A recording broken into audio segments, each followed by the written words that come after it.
Hello everyone, welcome to new class of chemistry. Last class में हमने discuss किया था basics of chemistry and structure of atom.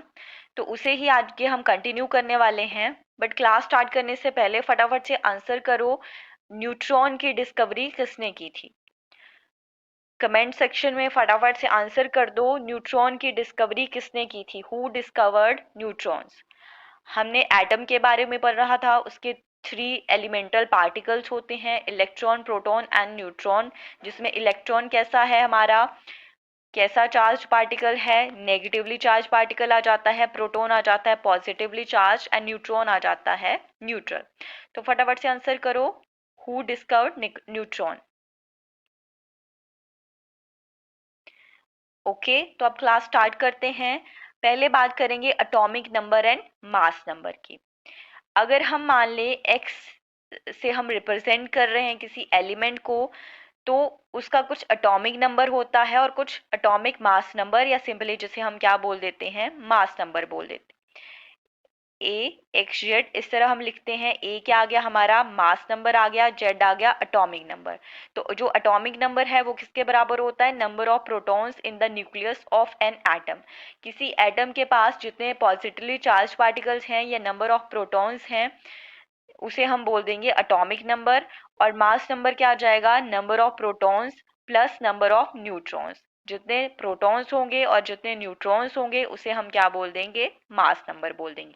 और represent करने का कुछ तरीका आ गया इस तरह से, ए एक्स जेड। ठीक है, ऊपर लिखेंगे हम क्या, मास नंबर, और नीचे आ जाएगा हमारा एटॉमिक नंबर। क्लियर? नेक्स्ट है प्रॉपर्टीज ऑफ इलेक्ट्रोमैग्नेटिक वेव्स।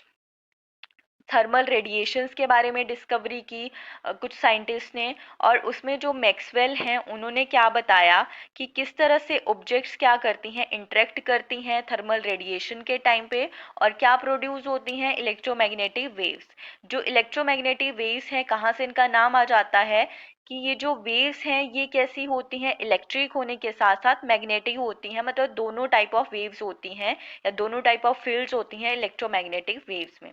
तो ज़्यादा नहीं इसमें डिस्कस करेंगे, सिंपली कुछ प्रॉपर्टी के बारे में बात करेंगे कि जो ऑसिलेटिंग इलेक्ट्रिक या मैग्नेटिक फील्ड है प्रोड्यूस हो रही है किसके through? By oscillating charge particles are perpendicular to each other. ये जो इलेक्ट्रिक और मैग्नेटिक फील्ड्स होंगी ये एक दूसरे के परपेंडिकुलर होंगी, and both are perpendicular to the direction of propagation of the wave. दोनों एक दूसरे के परपेंडिकुलर तो होंगी, बट साथ में जो आपकी प्रोपेगेशन जिस डायरेक्शन में, मतलब आपकी वेव ट्रैवल कर रही है, प्रोपेगेट कर रही है, उसके भी परपेंडिकुलर होंगी। मान लो इस तरह से इस डायरेक्शन में आपकी कोई वेव प्रोपेगेट कर रही है, ट्रैवल कर रही है, तो जो इलेक्ट्रिक और मैग्नेटिक फील्ड कैसे होंगी? मान लो आपकी एक इलेक्ट्रिक फील्ड इस तरह से आ गई, तो ये आ गया आपका जेड कंपोनेंट जैसे, ठीक है, और ये आपका मान लो वाई कंपोनेंट। तो ये दोनों क्या होनी चाहिए? एक दूसरे के परपेंडिकुलर होनी चाहिए। तो इस तरह से कुछ इनका ये प्रोपेगेट करेंगी। मतलब इलेक्ट्रिक और मैग्नेटिक फील्ड क्या कर रही हैं, एक दूसरे से के परपेंडिकुलर हैं, और दोनों ही साथ में जो आपकी वेव है उसकी डायरेक्शन में के भी क्या आ जाएंगी, परपेंडिकुलर आ जाएंगी। और जैसे कि हमें पता है जो साउंड वेव्स होती हैं जितनी भी, जैसे अभी मैं बोल रही हूँ तो मुझे बोलने के लिए एक मीडिया की जरूरत पड़ती है। जैसे एयर क्या आ जाता है आपका, मीडिया आ जाता है साउंड वेव को प्रोपेगेट करने के लिए या ट्रैवल करने के लिए। बट अगर इलेक्ट्रोमैग्नेटिक वेव्स के बारे में बात करें तो इन्हें किसी मीडियम की ज़रूरत नहीं होती है, ये वैक्यूम में भी क्या कर सकती हैं, ट्रैवल कर सकती हैं। क्लियर? तो मतलब इलेक्ट्रोमैग्नेटिक वेव्स वैक्यूम और मीडियम दोनों में ट्रैवल करती हैं, और जो साउंड वेव्स हैं वो सिर्फ कहाँ पे ट्रैवल करेंगी, आपके मीडियम में। जैसे वाटर एयर मीडियम हो गया, तो किसी मीडिया की नीड पड़ती है। फिर उसके बाद आता है कि जब ये इलेक्ट्रोमैग्नेटिक रेडिएशंस या इलेक्ट्रोमैग्नेटिक वेव्स के किसी वैक्यूम में ट्रैवल करेंगी, तो जो उसकी स्पीड है उसे हम क्या नाम दे देते हैं, स्पीड ऑफ लाइट, और सी से इसे रिप्रेजेंट करते हैं। अप्रोक्सीमेटली इसकी वैल्यू आ जाती है 3 × 10⁸ मीटर पर सेकेंड क्या आ जाती है इसकी यूनिट। ये आपको याद होनी चाहिए वैल्यू, जिसे हम बोल देते हैं स्पीड ऑफ लाइट। और कई बार रिलेशनशिप पूछा जाता है वेवलेंथ, फ्रीक्वेंसी और वेलोसिटी ऑफ लाइट के बीच में। ठीक है, तो उसके लिए आप ये रिलेशनशिप याद रखोगे। सी क्या आ गया, वेलोसिटी ऑफ लाइट। म्यू क्या आ गया, फ्रीक्वेंसी आ गया किसी ऑब्जेक्ट की। और वेवलेंथ के लिए आ गया लैम्डा। तो यहाँ से आप क्या निकाल सकते हो, फ्रीक्वेंसी भी निकाल सकते हो सी अपॉन लैम्डा करके, लैम्डा निकाल सकते हो सी अपॉन न्यू करके, और सी कैसे निकाल सकते हो, न्यू इनटू लैम्डा करके। बट सी तो कैसा है, इसका तो वैल्यू सेम ही रहेगी, 3 × 10⁸ और बाकी सारी चीजें आप इस इक्वेशन का यूज करके फाइंड आउट कर सकते हो। फिर अगर क्वेश्चंस की बात करें, किस टाइप के क्वेश्चन पूछे जाते हैं, तो आपको पता होना चाहिए अपने पेपर के लिए। फर्स्ट क्वेश्चन है, which of the following has a positive charge, proton, neutron, anion या इलेक्ट्रॉन। अब प्रोटॉन के पास कैसा चार्ज होता है, पॉजिटिव। न्यूट्रॉन न्यूट्रल है। इलेक्ट्रॉन के पास कैसा चार्ज आ जाएगा आपके पास, इलेक्ट्रॉन के पास आ जाता है नेगेटिव। हमसे सिंपली पूछा है पॉजिटिवली चार्ज पार्टिकल कौन सा है, या पॉजिटिव चार्ज कौन से पार्टिकल के पास होता है, तो प्रोटॉन के पास होता है। नेक्स्ट क्वेश्चन है, Rutherford carried out experiments in which a beam of alpha particles was directed at a thin piece of metal foil। Rutherford ने कौन सा एक्सपेरिमेंट किया था, मेटल फॉयल एक्सपेरिमेंट किया था, और उन्होंने अपने एक्सपेरिमेंट में कौन सी चीज कंक्लूड करी थी, वो आपको ऑप्शन में से बताना है। उन्होंने बोला था इलेक्ट्रॉन्स आर मासिव पार्टिकल्स। तो इलेक्ट्रॉन्स के बारे में तो इलेक्ट्रॉन की डिस्कवरी जे थॉमसन ने करी है। रदरफोर्ड को क्रेडिट जाता है प्रोटॉन की डिस्कवरी का। लास्ट क्लास में हमने ये डिस्कस किया है। या ई गोल्डस्टीन ने पॉजिटिवली चार्ज पार्टिकल्स के बारे में बात की थी। उसके बाद आ जाता है, the positively charge parts of atoms are moving about with the velocity approaching the speed of light. अब इसके बारे में, स्पीड ऑफ लाइट के बारे में बात करी है मैक्सवेल ने, but positively charge parts of atoms are moving about with the velocity approaching the speed of light, ऐसा कुछ रदरफोर्ड के एक्सपेरिमेंट में कंक्लूड नहीं किया जाता है। तो ए और बी ऑप्शन नहीं होंगी। सी ऑप्शन है, the positively charge parts of atoms are extremely small and extremely heavy particles. मतलब किसके बारे में बात हो रही है, प्रोटॉन। लास्ट है, the diameter of an electron is approximately equal to that of nucleus. जो डायमीटर है इलेक्ट्रॉन का वो इक्वल होता है अप्रोक्सीमेटली न्यूक्लियस। ये भी कंक्लूजन नहीं है, राइट आंसर आ जाता है सी, कि जो पॉजिटिवली चार्ज पार्ट्स हैं या पार्टिकल्स हैं एटम्स के, वो एक्सट्रीमली स्मॉल होते हैं और एक्सट्रीमली हैवी पार्टिकल्स हैं। ये कंक्लूजन आता है रदरफोर्ड के मेटल फॉयल एक्सपेरिमेंट से। ठीक है, करेक्ट आंसर आ गया सी। नेक्स्ट क्वेश्चन है, consider the species, zinc, arsenic और जर्मेनियम दिया है। दीज स्पीसीज हैव, आपको बताना है इनका क्या, इनके पास सेम नंबर ऑफ इलेक्ट्रॉन्स हैं, सेम नंबर ऑफ प्रोटॉन्स हैं, या सेम नंबर ऑफ न्यूट्रॉन्स हैं, या same number of protons and neutrons आ जाते हैं। तो हमने पढ़ा कि हम किस तरह रिप्रेजेंट करते हैं। एक्स हमारे पास एलिमेंट आ गया, जैसे जिंक, आर्सेनिक, जर्मेनियम के केस में आ गया।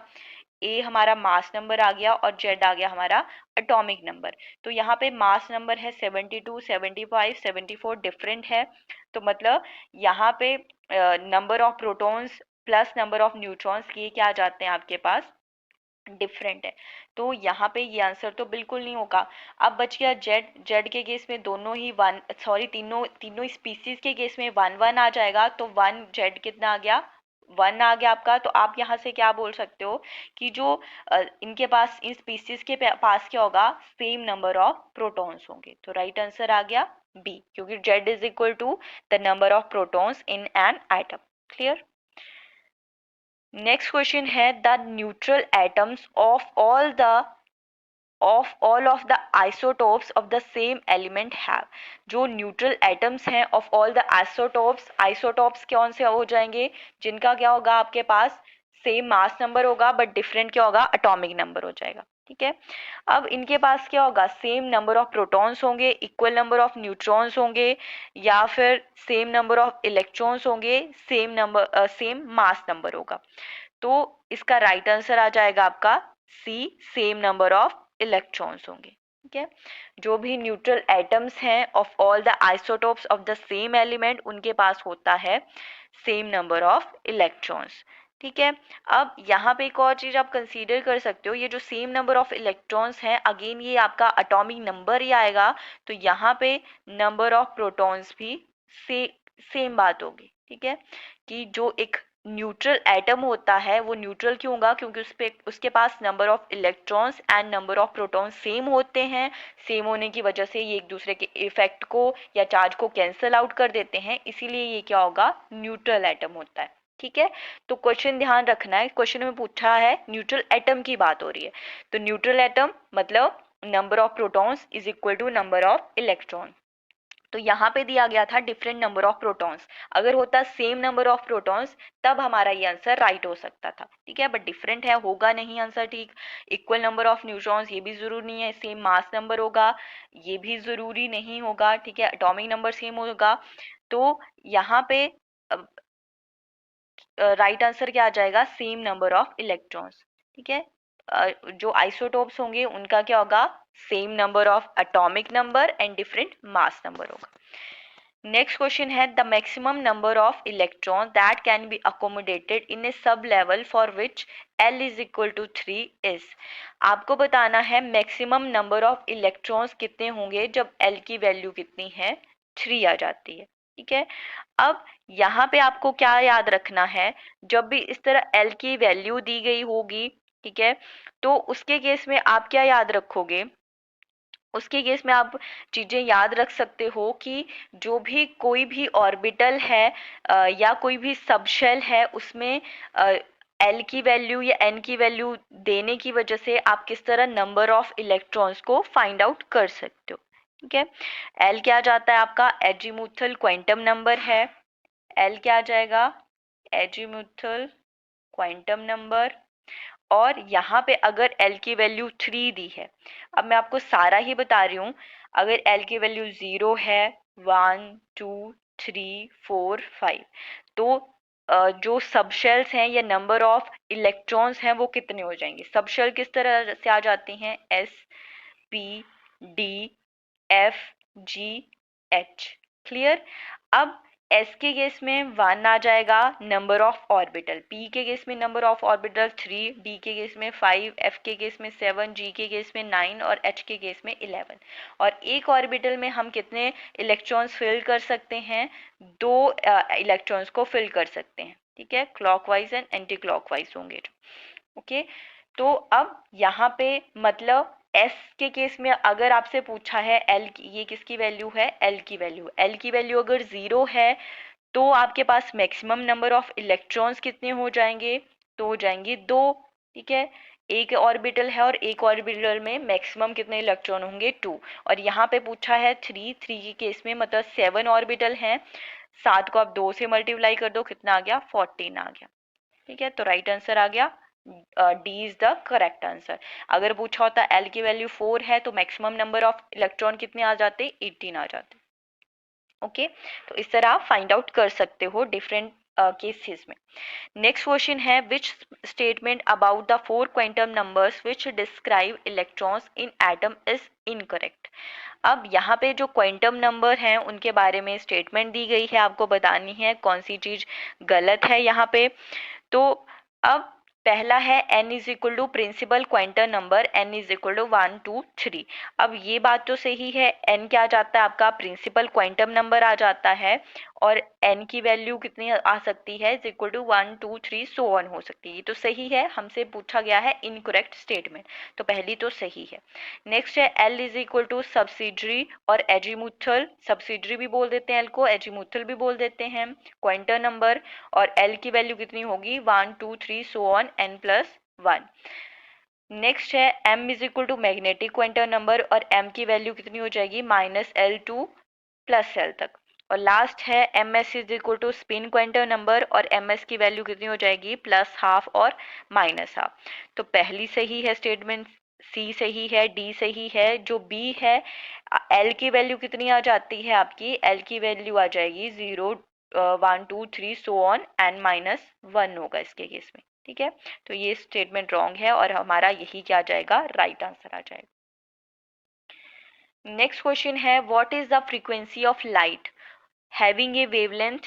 अब यहाँ पे आपको क्या दिया है, वेवलेंथ दी है। ओके, और आपको क्या फाइंड आउट करना है, frequency of light find out करनी है। आप कौन सा फॉर्मूला यूज करोगे, C is equal nu lambda, यहाँ पे आपको निकालना है किसकी वैल्यू, फ्रीक्वेंसी, मतलब nu is equal to C upon lambda. C की वैल्यू आ जाएगी 3 × 10⁻⁸ और लेमडा की वैल्यू आपके पास दी गई है, वेवलेंथ है 4.50 × 10⁻⁻6 सेंटीमीटर, और ये वैल्यू होती है आपकी मीटर पर सेकेंड में। तो पहले आप इसको सेंटीमीटर से मीटर में कन्वर्ट कर लोगे, देन कैलकुलेट कर दोगे, और कैलकुलेट करके आपके पास वैल्यू आ जाएगी, डी आपका राइट आंसर आ जाएगा। आप ये खुद से कैलकुलेट करके चेक कर लो, ठीक है, फटाफट से चेक कर सकते हो। ये तो आपको आता ही होगा, ऊपर के केस में चला जाएगा तो नेगेटिव में होगा, नेगेटिव नेगेटिव पॉजिटिव आ जाएगा, बट उससे पहले आपको क्या करना पड़ेगा, मीटर से सेंटीमीटर को मीटर में कन्वर्ट करना पड़ेगा, ठीक है। और डी आपका अराउंड डी आपका राइट आंसर आ जाएगा, ठीक है। नेक्स्ट है the ground state electron configuration for arsenic S. Ground state electronic configuration निकालनी है आर्सेनिक के केस में। आपको आर्सेनिक का जो एटॉमिक नंबर आ जाता है 33 आ जाएगा, और ग्राउंड स्टेट जो इलेक्ट्रॉनिक कॉन्फ़िगरेशन है वो इस तरह से लिखते हैं जैसे सी और डी ऑप्शन में दिया गया है। तो आप सी और डी में देख लो, चेक कर लो आप 33 कहाँ पे बनता है। जैसे डी ऑप्शन में है 1s2 2s2, कितने हो गए, 2 2 4 10 हो गया। ये तरीका है आपका किस तरह से आपने ऑर्बिटल्स को फिल करना है। पहले 1s2 2s2 2p6, फिर 3s2 3p6। ये मैं नेक्स्ट लेक्चर में आपको फिर से बता दूंगी अगर आपको ये आइडिया नहीं होगा तो, ठीक है। तो हमारे पास राइट आंसर इस केस में क्या आ जाएगा, हमारा राइट आंसर हो जाएगा D is the correct answer, ठीक है। 33 यहाँ पे हो गए हमारे। नेक्स्ट क्वेश्चन है in the ground state of A cobalt atom. फिर से ग्राउंड स्टेट का क्वेश्चन है। कोबाल्ट एटम में देयर आर कितने अनपेयर्ड इलेक्ट्रॉन्स होंगे, और एंड द एटम इज, और एटम कितना होगा। कोबाल्ट का एटॉमिक नंबर 26 आ जाता है, 27 आ जाता है। तो इसमें पहले आप ग्राउंड स्टेट फाइंड आउट करो, जैसे सेम वैसे लिखोगे 1s2 2s2 2p6 10 हो गए, 3s2 3p6 4s2 20 हो गए, और 3d7, ठीक है, हो गए ना 27, 4 10 20 एंड 27। अब जो डी है उसमें मैक्सिमम कितने आ सकते हैं, number of electron is equal to 10। तो 3 हम बोल सकते हैं, 3 यहाँ पे हमारे पास अनपेयर्ड इलेक्ट्रॉन्स हैं। तो राइट आंसर आ गया 3 अनपेयर्ड इलेक्ट्रॉन्स। और अनपेयर्ड इलेक्ट्रॉन जब एटम्स किसी एटम में अनपेयर्ड इलेक्ट्रॉन्स होते हैं तो वो कैसा होता है, पैरामैग्नेटिक होता है। तो राइट आंसर आ गया ए, ठीक है। ये दोनों, सॉरी, जो लास्ट वाली डायमैग्नेटिक वाली थी वो तो किसी भी केस में आंसर नहीं हो सकता था, आपका आंसर या तो ए होगा या बी होगा। तो कोबाल्ट एटम में अनपेयर्ड इलेक्ट्रॉन्स कितने आ जाते हैं, 3 आ जाते हैं। नेक्स्ट क्वेश्चन है हसियनबर्ग्स प्रिंसिपल स्टेट सेट। हसियनबर्ग प्रिंसिपल क्या स्टेट करता है, हसियनबर्ग ने अनसर्टेनिटी प्रिंसिपल दिया था, क्योंकि जब बोहर मॉडल की बात आती थी उन्होंने बोला था कि हम प्रिसाइजली, मतलब एकदम एक्यूरेटली जो पोजीशन है किसी भी इलेक्ट्रॉन की एक एटम में उसे डिटरमाइन कर सकते हैं। बट हसियनबर्ग अनसर्टेनिटी प्रिंसिपल में बात बोली गई कि ये इम्पॉसिबल है कि किसी भी जो एटम में इलेक्ट्रॉन की पोजीशन को नापना एकदम एक्यूरेटली, वो कैसा है, इम्पॉसिबल है, आप बिल्कुल एक्यूरेटली नहीं माप सकते हो। तो ऑप्शन में हमारे पास दिया है no two electron the same atom can have the same set for 4 quantum number. Second है two atoms of the same element must have the same number of protons. It is impossible to determine accurately both the position and momentum of an electron simultaneously. Right answer आ गया C, ठीक है। किसके according आ जाता है ये, हसियनबर्ग uncertainty principle के according, ठीक है। सो आज के लास्ट क्वेश्चन है this all for today. Thank you for watching.